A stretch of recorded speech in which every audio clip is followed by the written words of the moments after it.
مرحبا مرحبا مرحبا مرحبا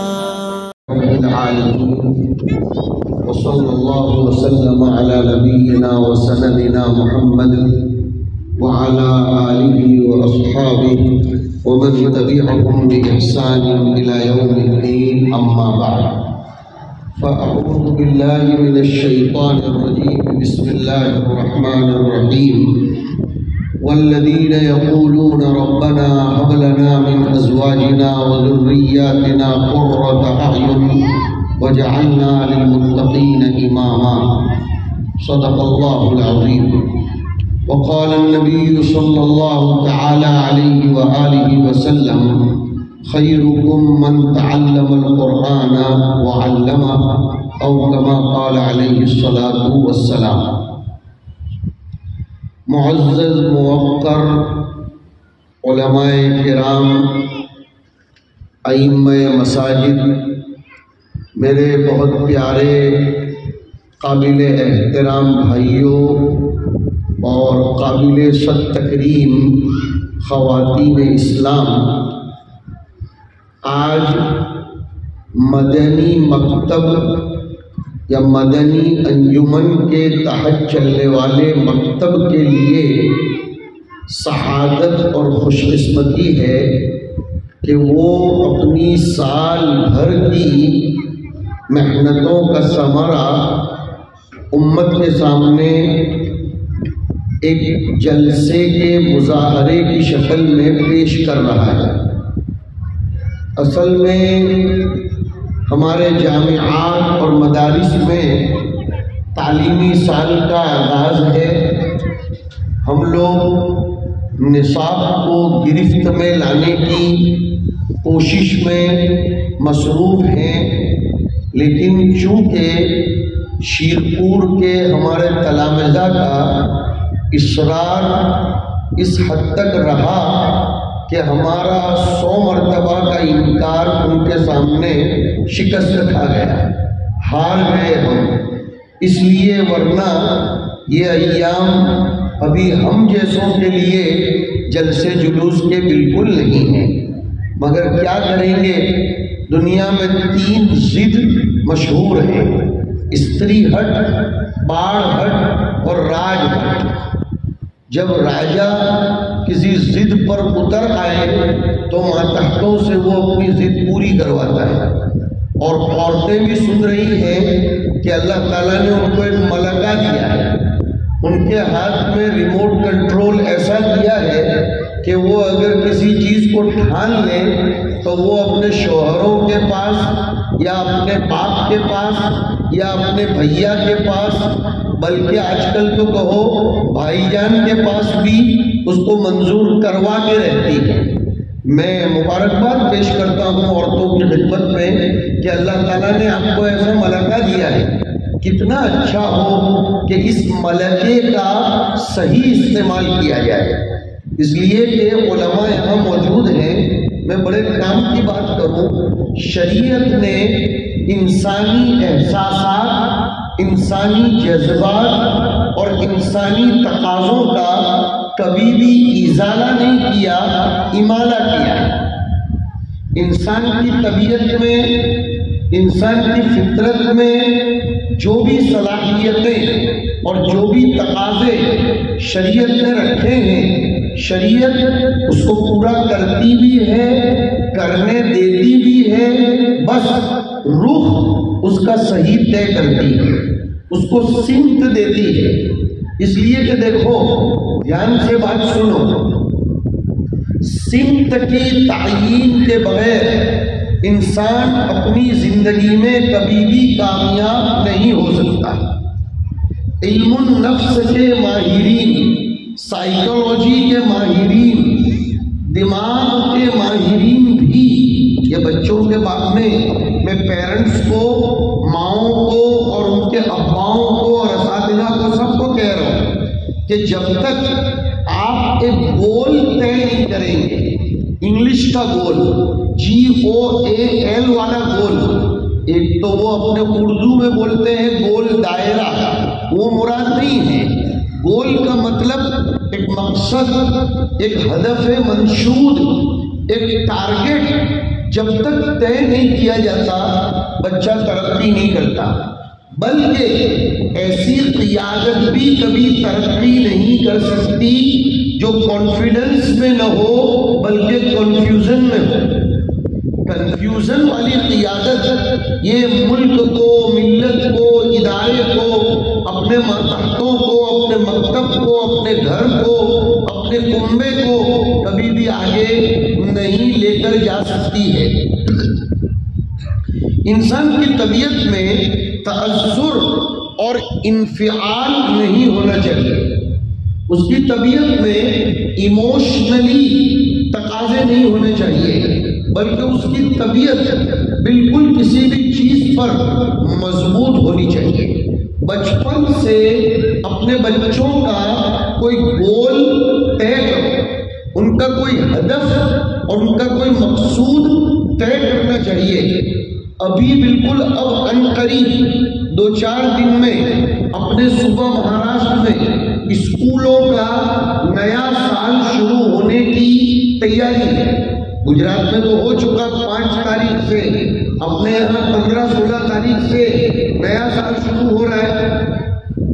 مکاتب کا بھی نیا سال شروع ہو رہا ہے۔ ہمارا مذہب جسے ہم لے کر چل رہے ہیں، جو ہمارے لیے منشور حیات اور دستور زندگی ہے، شاہراہ زندگی ہے، یہ ہمارا مذہب ہمیں اولین تعلیم یہ دیتا ہے۔ اور دھیان سے سنو بات کو، مختصر میں بہت کچھ کہنے کی اللہ کی مدد لے کر کوشش کر رہا ہوں کہ ہمارا مذہب، ہمارے پیغمبر، ہماری کتاب و سنت ہمیں سب سے پہلی تعلیم یہ دیتی ہے کہ ہم کسی بھی کام کو روا روی میں نہ کریں، روا روی میں نہ کریں۔ ہاں، کسی بھی کام کو ہم فارمالٹی کے طور پر نہ کریں بلکہ ریالٹی کے طور پر کریں۔ فارمالٹی الگ ہے، ریالٹی الگ ہے۔ میری ماں بہنوں سے بہت درد دل کے ساتھ کہوں گا، ابھی سے اپنے بچوں اور بچیوں کے دماغ میں ان کا گول اور ان کا مقصد پیدا کرنے کی کوشش کریں، حوصلے بلند کریں۔ حوصلوں کے بلند کرنے میں اور اس کے مطابق اپنے بچے کی زندگی کو ڈیولپ کرنے میں، پروگریس دلانے میں کوئی ٹیکس نہیں جاتا۔ ہر جگہ غربت کو بہانہ نہیں بنانا چاہیے۔ رکشہ چلانے والوں کی اولاد بھی ملک کی قائد بن سکتی ہے، اور پریس کرنے والوں کے بچے، بلکہ ابھی تھوڑے دنوں پہلے مجھے کسی نے بتایا کہ ممبئی میں یو پی کی ایک فیملی آ کر بسی، ممبئی میں اتر پردیش کی ایک فیملی آ کر بسی جوگیشوری میں۔ وہ لوگ ویجیٹیبل کا کاروبار کرتے تھے، سبزی فروش کے بیچارے ٹھیلے پر اور لاری پر سبزی چلاتے تھے۔ اس خاندان میں صرف بچیاں ہی بچیاں تھیں۔ اب باپ تو سبزی بیچتا تھا، سبزی بیچنے والے کے لیے تو بڑی پریشانی ہوتی ہے کہ صبح میں لے کر نکلا، شام تک سبزی بکی تو بکی، دوسرے دن تو وہ سبزی کام آنے والی ہوتی نہیں، وہ مرجھا جاتی ہے، پسماندہ بن جاتی ہے۔ بامبے کے سلم ایریے میں رہنے والا یہ سبزی فروش اتر پردیش سے بامبے میں آ کر رہنے والا، اس گھر کی عورت نے اپنی بچیوں کو کہا، بیٹا تم میں سے ایک کو MBBS بننا ہے، ایک کو MD بننا ہے، اور ایک کو چارٹرڈ اکاؤنٹنٹ بننا ہے، مجھے تو بس اپنی بچیوں کو پڑھانا ہے۔ اس کا شوہر کہنے لگا، بیگم میں 2 روپے جوڑ کر تو تیسرا روپیہ بناتا ہوں، سبزی بیچ بیچ کر تو گزارا کر رہا ہوں، کہاں تم اتنے دور کا خواب دیکھ رہی ہو؟ اس عورت نے کہا، کوئی بات نہیں، میں گھر پر کپڑے سی کر، صابن بنا کر، اڑد کے پاپڑ بنا کر، جو آپ کے شیرپور والے ہمیشہ اس کو اتنے فضائل کے ساتھ پیش کرتے ہیں، اللہ خیر، کہ اڑد کے پاپڑ بنا بنا کر یا سموسے بنا کر، بسکٹ بنا بنا کر، کسی بھی طرح، اے میرے شوہر محترم میں آپ کا تعاون کروں گی، اپن دونوں مل کر اپنی اولاد کو آگے بڑھائیں گے۔ الحمدللہ حال یہ ہوا، سنو شیرپور والوں، کہ اس ماں کی تمنا اللہ نے ایسی پوری کی کہ اس کی بیٹی باحجاب MBBS بنی اور موٹیویشنل اسپیکر بنی، باحجاب بڑے بڑے پروگراموں میں وہ حجاب کے ساتھ مسلم لڑکیوں کے گائیڈنس کے لیے جا رہی ہے، اور سورہ فاتحہ کا ترجمہ کرنے کے بعد وہ اپنا بیان شروع کرتی ہے، اور لیلاوتی ہاسپٹل جو ممبئی کا بہت مشہور ہاسپٹل ہے وہاں وہ اپوائنٹڈ ہوئی، اور اس کا ماہانہ آمدنی کے اعتبار سے تنخواہ 1,80,000 روپے ہے۔ اس کا مطلب کیا ہوا؟ گول طے کرو، ایک مقصد طے کرو۔ ہمارے مہاراشٹر میں بھی آدھی زندگی مہاراشٹر میں گزار چکا ہوں، اپنے علاقے میں ہمارے مردوں اور عورتوں میں کوئی حوصلہ نہیں ہوتا، یہ مایوس رہتے ہیں فارمالٹی کے طور پر کہ اب بچہ 6 سال کا ہوا پہلی میں داخل کرو، ہوا، اب 7 سال کا ہوا دوسری میں جانے دو، پھر 8 سال کا ہوا تیسرے میں جانے دو۔ نہیں، بچپن سے بچے کے دماغ میں یہ بٹھاؤ۔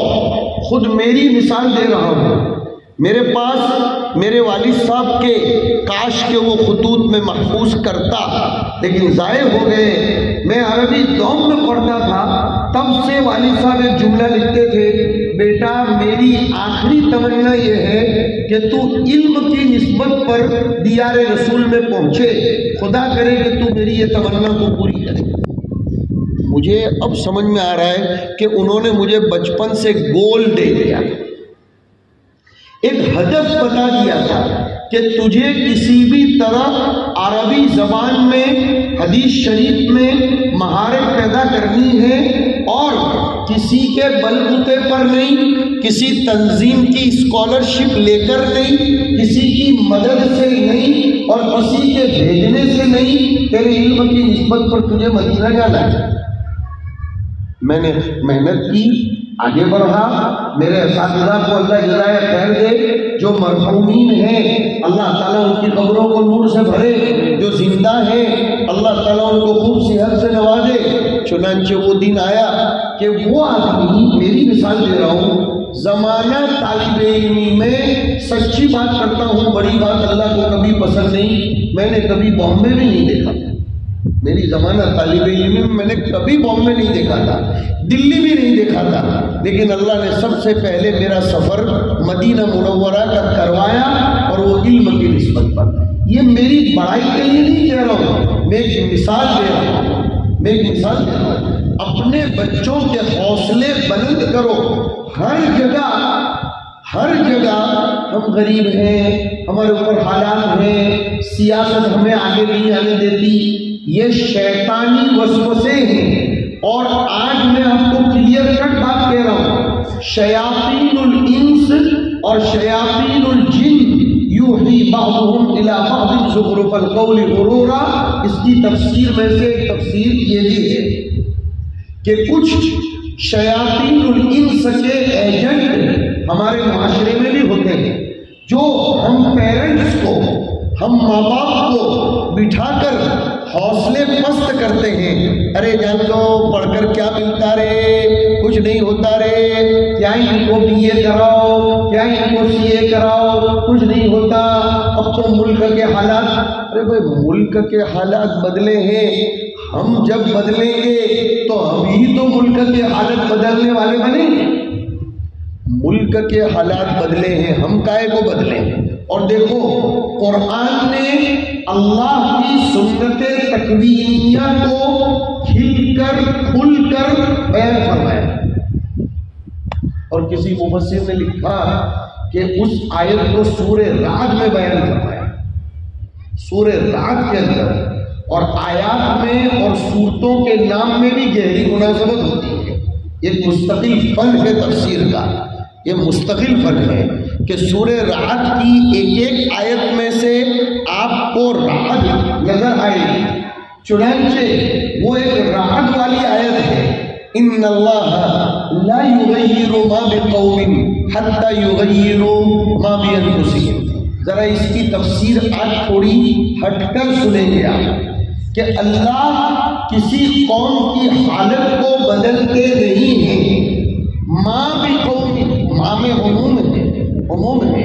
پتہ چلا کسی بھی قوم کی سماجی حالت ہو، اقتصادی حالت ہو، سیاسی حالت ہو، معاشرتی حالت ہو، ملی حالت ہو، انفرادی حالت ہو، اجتماعی حالت ہو، ادارتی سطح کی حالت ہو یا حکومتی سطح کی حالت ہو، سوال ہے اللہ کسی قوم کی حالت کو بالکل بدلتے نہیں جب تک کہ وہ قوم خود اپنی حالت کو نہ بدلے. حتی یغیروا ما بانفسہم، اور بانفسہم فرمایا اپنے آپ سے حالت کو بدلنا پڑے گا. حتی یغیروا ما بانفسہم، اس بات کے بارے میں بھی مفسرین کا الگ الگ اقوال ہے. ایک مفسر نے شاندار ترجمہ دیا، جب تک وہ قوم خود سے بانفسہم، انفس خود سے اپنی حالت کو نہ بدلے. لہذا کب تک بیٹھے رہیں گے حکومت پر اعتماد کرتے ہوئے؟ کب تک پڑھاریوں کے ہاتھ میں اپنی تقدیر دے کر بیٹھو گے؟ کب تک چودھریوں اور ذمہ داروں کے ہاتھ میں اپنی تقدیر دے کر بیٹھو گے؟ اپنی اولاد تو اپنی ہے، یہ گفٹ آف آلمائٹی اللہ ہے، یہ اللہ رب العزت کا بہت بڑا ہدیہ ہے. اپنی اولاد کی قدر کرو، اپنی اولاد کی حفاظت کرو، اپنی اولاد کو رسپیکٹ دو، گھروں میں اپنی خود کی زبان کو درست کرو اور رسپیکٹ فل کلمات کے ذریعے اپنی اولاد کو پکارو. گھروں کے مذاکرے یہ بھی ہمارے فکری ہونے چاہیے. ہاں، ہم گھر میں جب اپنی اولاد کو لے کر بیٹھیں تو میاں بیوی کو بھی ہاتھ جوڑنے کی اجازت نہیں ہے، ورنہ کہتا اللہ کے واسطے اپنی اولاد کے سامنے محلے کی غیبتیں مت کرو. اللہ کے واسطے اپنی اولاد کے سامنے ملک کے سیاسی حالات پر تبصرے کر کے ابھی سے اس ننھے منھے اچھلتے کودتے اور ڈیولپ ہونے والے نسل کے ذہن کو پست مت کرو یار.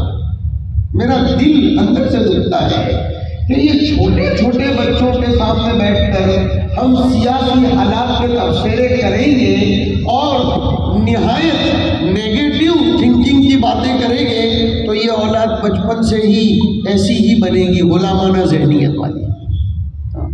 اور اپنے بچوں کو ہمیشہ ڈرایا بھی مت کرو، نہیں، بچوں کو حوصلہ مند بناؤ، بچوں کو شجاع بناؤ، بچوں کو بہادر بناؤ، بچوں کو کبھی کبھی کچھ تصرف کرنے کی اجازت دو، ان کو آزماؤ.